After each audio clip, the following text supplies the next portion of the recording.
to a land where the sky is so blue, a storybook land of wonder, a magical island just waiting for you. Island of Sodo will make your dreams come true. Henry couldn't get out of the tunnel. Why? Because he was stuck. Because there was bricks in the back and bricks in the front, and he couldn't get out. He mainly does like silly things, and he like plays tricks on Thomas.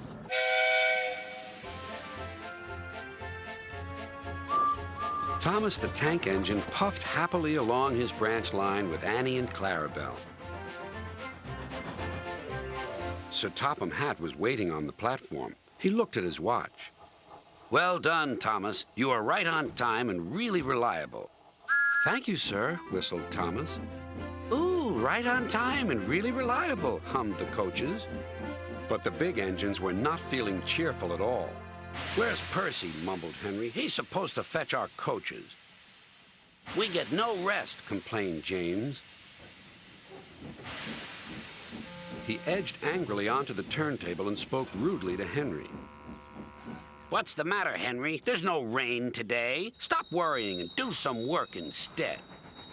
"I'm not afraid of getting wet anymore," huffed Henry. "Anyway, you look silly enough to be a clown. You should join the circus." "Oh," whistled Percy. "So you've heard the news?" "What news?" "About the circus." "Percy, what are you talking about?" "The circus has arrived," explained Percy. "I've been shunting special cars. Sir Topham Hatt needs your help, too." The engine soon forgot to be tired and cross, until it was time for the circus to leave. Then Gordon and Henry were cross all over again when James got to pull the train away.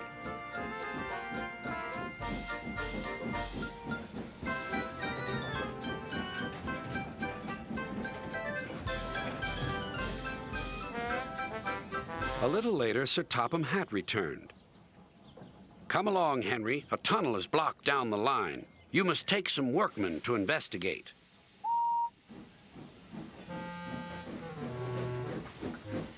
Pushing cars, grumbled Henry.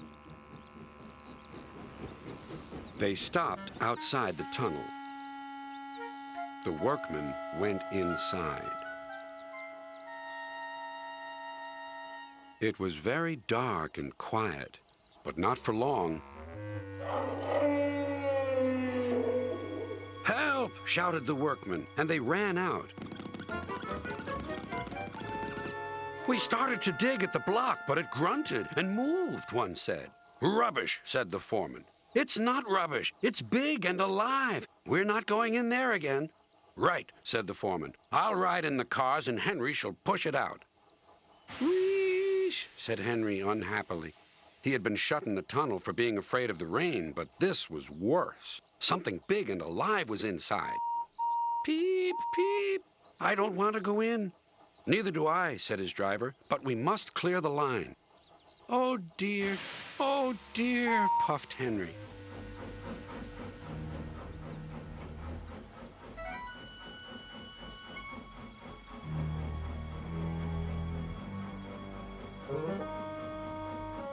Then there was trouble.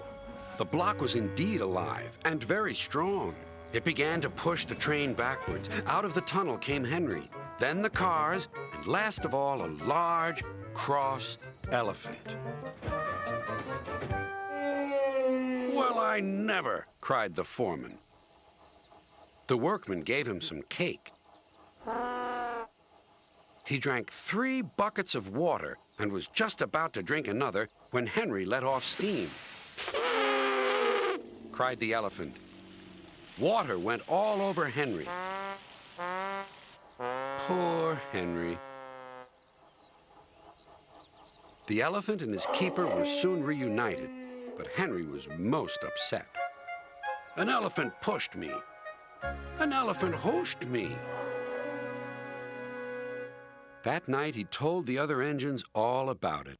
Gordon and James felt sorry for Henry, but still teased him. First the rain, then an elephant. Whatever will you be afraid of next? Never mind, Henry, murmured Thomas. I think you were brave today, and really reliable, too. Do you think I have a favorite? Oh, goodness, I can't even think. There's so many stories. They're beautiful stories. It's just, and I like the things that the stories have to say. They have a very important point. It gives them an opportunity to learn something that's meaningful, and it puts everyday situations into a format that they can understand. And you know, a lot of good lessons for life are learned through the Thomas series. Now Harold works all day. He flies all around and up in the whole sky up there. And that's what he does because he likes doing that. And you know why? Why? Because he likes that. Tank engines get lost in some sort of place, and then Harry looks, "Are you all right?" And then they say, "We're lost." So he flies back and tells them that he's lost, and they say, to top him at that he's lost, and then they try to go out and look for him. He's a helicopter and... He's a helicopter. And he flies. He flies. Every summer, the island of Sodor is very busy. Holidaymakers love to sightsee, and when the weather is fine, there is no better place to visit. Some people like to go to the mountains. Others like the valleys. Children love the seaside. One morning, Thomas was puffing along the line that runs by the coast. His two coaches, Annie and Clarabelle, were packed with children going to the beach. Everyone was happy. Percy was taking some freight cars to the harbor. "Hello, Thomas. You look cheerful. I wish I could take children today instead of freight cars." "They're the Vickers Sunday School," explained Thomas. "I'm busy this evening, but the station master says I can ask you to take the children home." "Of course I will," promised Percy. Later, Percy saw Harold. "Sorry, Percy. Can't talk. I'm on high alert." "Why?" "Bad weather's due. My help's always needed." "Mind how you go, Percy." "Huh," huffed Percy. "As long as I've got rails to run on, I can go anywhere in any weather anyhow. Goodbye."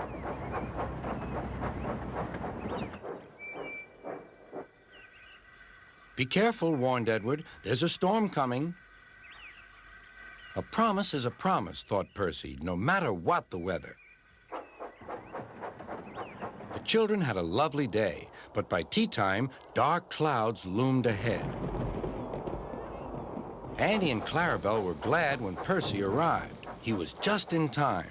The rain streamed down Percy's boiler. Ugh, he shivered and thought of his nice dry shed.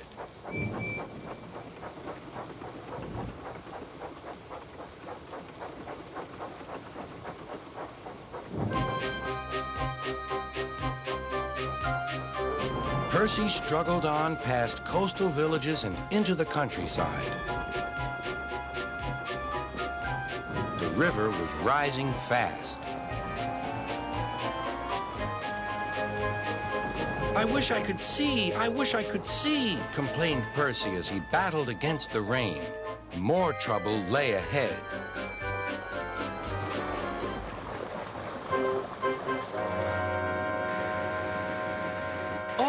Hissed Percy. "The water is sloshing my fire."